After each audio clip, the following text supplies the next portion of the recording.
So, investigating these themes of generalization and culture and individual practice, I went on to first of all question the cultural dichotomies that I came across quite a lot during my time living in China. And I noted that there was a vast diversity of sociocultural practice, both within mainland China and across the broader Sinophone sphere. So, the idea of Sinophone cultural context has been raised in a number of key works. Broadening the idea of being Chinese and taking into account much more than just mainland China, places like Hong Kong, Taiwan, Singapore, and various diasporic communities around the world where people identify as Chinese. So we're complicating the idea here of being Chinese, and that obviously goes hand in hand with looking closely at these generalizations that we often hear on a day-to-day level about a Chinese way of doing things. And of course, because I was involved in an ethnographic project, I found a significant diversity of individual approaches to important issues like coming out and dealing with your family and how much you show or don't show the fact that you're interested to people of the same sex. And this also really highlighted that ethnographic methods tend to lead us towards diversity amongst a group of people, which raises important questions really when we're talking about cultural analysis, whether it be anthropology or other ethnographic methods. How much we can generalize about a culture on the basis of what we see, when actually, if we look closely and engage with people for a long time, we do tend to see a great deal of diversity even amongst a small group of people, which is certainly the case in my study.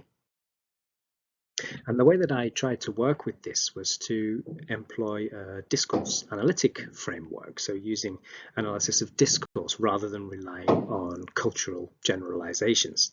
There are many scholars that I draw on, and we haven't got time in this presentation to go through the nuances of the difficult and complex term discourse, but just for the benefit of this presentation, I'm defining discourse following Jan Blommet.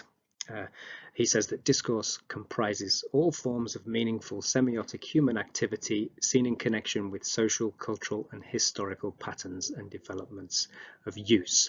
And he says we have to use discourse to render meaningful every aspect of our social, cultural, political environment. So a broadly socio-cultural approach here, where we're looking at systems of morals, ethics that surround us every day and that are produced and reproduced through the language that we use on a day-to-day level. And for me, this is a useful way of engaging with themes that we might normally consider cultural. For example, here's some data that I collected during the project in question. So this participant says, my personal life is very different from the so-called normal lifestyle. I call it like my dark side. I can't just live in a standard normal lifestyle. I got desire to release. Maybe it's just myself. There are people who can live with that. They would choose their way to just release their own desire. But yeah, for me, it's just boring. So instead of using this as a kind of representative quote to say this is what Chinese gays do, I thought of this more in terms of this individual in this moment drawing on particular discourses.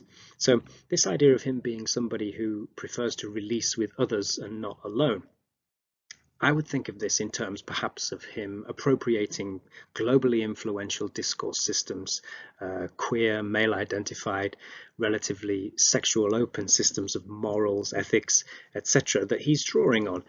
He's aligning himself with a certain community by doing that, and a certain approach to various issues, including his identity and his sexual practice. Secondly, this idea that he proposes of a standard normal lifestyle that he's clearly positioning himself against here, saying that he's different. What he's doing here in discourse terms is resisting heteronormative, homonormative discourse that obviously has affected him and his life, but also affects lots of people around the world in various ways. These day-to-day systems of language and of power which push us to be normal, however that is defined in particular communities we're part of. And thirdly, he also seems to be appropriating discourses of certain communities that aren't quite so clear. that he perceives he belongs to, perhaps, for example, one that he feels he shares with me based on assumptions that he's made about me through our engagement. So this diversity that I highlighted a few moments ago is coming through. Obviously, the previous slide, I'm not going to say that this person was representative of the group any more than anybody else, but again, we see a very different approach on this slide. So this participant says, yeah, they are just like other Chinese traditional families. They talk about marriage and Chinese New Year, but what I did was probably quite different, quite unique from other Chinese guys. I told them I'm not going to get married before I came out. Sorry, before I came out, I told them I don't want to get married. Like I said, I want to be frank. I don't want to have anything. So this was quite interesting in the context of the slides in part one, where we saw this very strong circulating idea in China that Chinese gays don't come out. There's this idea that everybody is oriented towards normality and to reticent ways of dealing with visibility of sexual identity. But of course, we see here a clear example to the contrary of that. And naturally, I'm not going to go on and say that those claims, those cultural claims, are all wrong. What I'm trying to highlight here is that there's an extremely wide diversity of different ways of doing things under the banner of being Chinese. But also, as I've written on the slide here, I wanted to highlight the fact that he probably shifts his way of talking about these things too. So would he have said the same to somebody else, a different interlocutor? The fact that he's talking to me here in an interview situation is significant. What about a different time of his life? He may well have some twists and turns in terms of how he chooses to deal with this issue at different periods and stages of his life. What about if he lived or was brought up in a different place? Obviously, like the other participants in the study, this person is from Chengdu, but perhaps if he'd grown up in a village in a less developed province, for example, he might have different ideas about this. And also if he'd not been educated in a first-tier university, which again is another feature of all of the participants in this study. So I'm just trying to draw our attention to the elements of people's life story that affects the way that they deal with things, and that's helping us to kind of challenge this idea that there's a one Chinese way of doing things, or that we can ever really use cultural categories to effectively map out the way that people do things. So more broadly, I'm drawing attention to my ethnographic approach here by highlighting the fact that what I brought to the table, my roles, background and experiences, were important to the interactions that I was involved in, but also the impressions that these participants had of me, whether right or wrong, based on the friendships that we had, my ethnicity, nationality, profession, and how long I'd been living in China. But also very relevant was the fact that I hung out with these people for a long time. It was a fundamentally ethnographic project with participant observation as a key feature. So I was always making links with things that they said at other times and things that they told me about or that other people told me about. Not a great deal of time to get involved in those in this short presentation, but the key point here being that an ethnographic approach leads us to these nuanced aspects of identity performance. It's a two-way process, and it depends on a lot of different factors, some of them intertextual and some of them to do with the specific individual that's in question. Of course, my position is very important as a researcher. The fact that I identify as white, British, post 80 rather than post 90 like these participants were, and to some extent as a cultural outsider, although that was a blurred boundary after living and working in China for such a long time, but certainly an insider to some extent as a queer individual myself.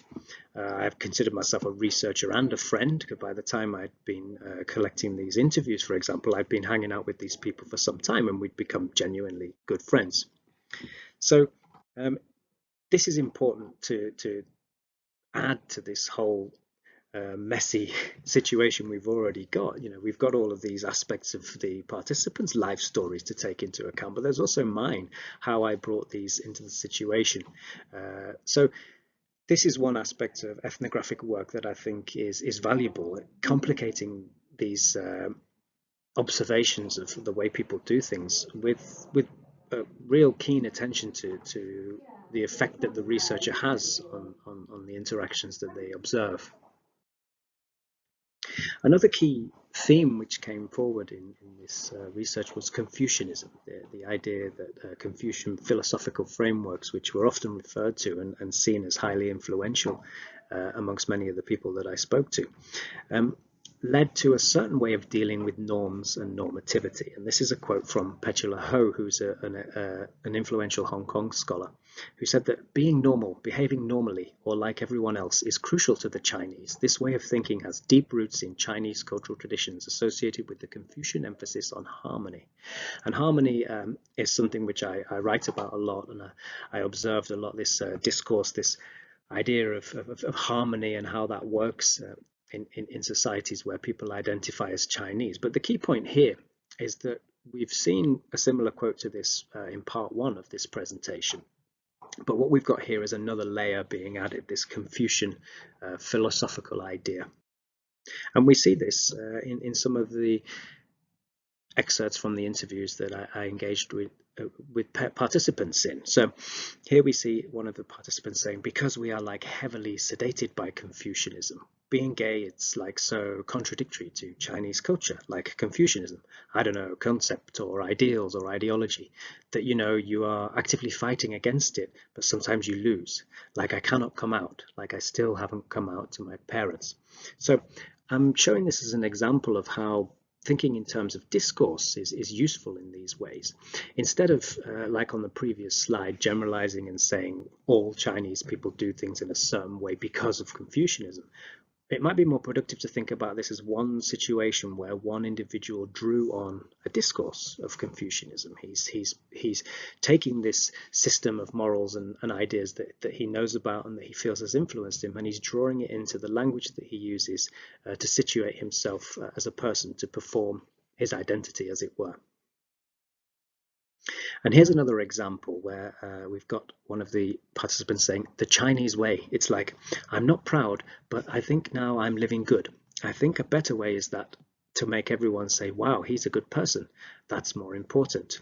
So I asked him, do you think it's a problem that people just want to be normal and don't do anything about this? So I was asking him, do they want to campaign and fight for their rights? But he replied, that's kind of success. At least we are not living pain every time. If you're strong enough, you can have a wider way to solve it. Not so violence, but smarter. Too many activities makes things tense, turns into worse. Better keep harmony. So again, we're seeing this various things that I've highlighted here, aspects of discourse appropriation in this person's performance of identity. So this idea of the Chinese way, which we've seen before, a hegemonic discourse of culture. Chinese people tend to do things in this way. But we've also got him appropriating this I'm not proud, I'm living good idea, which is not just prevalent in certain areas of Chinese communities, but also around the world. This idea of post-gay discourse put forward by Savin Williams, whereby people are sort of rejecting the idea of pride, the idea of fighting for LGBTQ rights. And what he's proposing instead is a wider way to solve it, whereby he's positioning himself against what he conceives as the normal way of doing LGBT politics. And then again, we see this key discourse of harmony, where he's talking about doing things in a way which he sees as Chinese and which he sees as harmonious and linked to these Confucian philosophical ideas. So overall, what I've been saying today is that the answer to this question, do Chinese gays come out, obviously is that it's more complicated than we tend to think. So I've suggested that although they are a key part of identity work, the utility of broad labels such as Chinese may be limited in accounting analytically for the performance of sexual and cultural identity. I've complicated these ideas to some extent today. I've also suggested that the practices of Chinese gays, as they're known, are actually highly varied, especially given social vectors such as modernity, cosmopolitan and urban rural backgrounds. So we've got to pay more attention to the life stories of individuals, especially in a place that's so diverse and huge as mainland China and the Sinophone cultural context more broadly. So instead of claiming to distill Chinese gay or Tongzhi culture, or to accurately describe what Chinese gays do. I've instead demonstrated the futility of trying to do so. I've taken some aspects of the literature already published and suggested that it's more complicated than that. It's not easy to go out and say this is the way Chinese people do things, because there's so much diversity going on. But at the same time, I've also tried to work towards balancing generalization and deconstruction. So deconstructing stable identities, this kind of postmodern idea of saying, what is gay anyway? What is male anyway? What is female anyway, for example? So we tend to do that a lot in modern research. But of course, there's also a risk of going too far with that into what Rodney Jones calls deconstructive impotence, where we dissolve all of our categories so much that we have nothing left to analyze. So I'm trying to find a balance between these two extremes. What I'm looking for is some kind of useful generalization where we can define certain trends amongst a certain community, and we can say in cultural terms, these people do these things in this way, but doing so with a little bit of caution when it comes to using broad ethnic or national categories in a way such as saying Chinese gays don't come out. So what I'm looking for here is a sort of process of qualified deconstruction, where we're allowing a bit of deconstruction, but we're qualifying it to some extent through the tools of discourse analysis. And this is a balanced approach which complicates cultural generalizations and oversimplified understandings of identity. So overall, I'm arguing for a discourse ethnographic approach to this kind of topic, and I'm suggesting that identity emerges at least partly in the moment, should therefore be investigated in terms of individual discourse appropriation or resistance. So this is a well-established theoretical viewpoint across sociolinguistics and various other disciplines. I've also drawn attention to the fact that complex matrices of discourses are always pertinent to individuals' sense of self. So it's not just their Chineseness, it's also their urbanness, their cosmopolitanness, etc., etc. Obviously, locally specific practices and norms interact with broader practices and norms when this kind of stuff is going on. So people are influenced by TV and film and various things they see on the internet, as well as the way they've been brought up and the school that they went to, etc. I've also tried to highlight that factors such as who is there and what kind of interactional aims are going on in a specific moment of communication. These are important when it comes to understanding people's identities and people's culture. So overall, my key methodological and theoretical points are that discourse-oriented ethnography is a productive method of investigating these things, which Fran Martin calls messy materiality of sexual and cultural identity. So in order to get into this complex area and try to work some of it out, we're suggesting that ethnographic methods and discourse analysis are useful ways of moving forward. So what I've been doing following Hall and Davis is taking ethnography as the necessary partner to the analysis of discourse. I've suggested that doing so is a productive means for examining the complexities of individual cases when it comes to ideology and culture.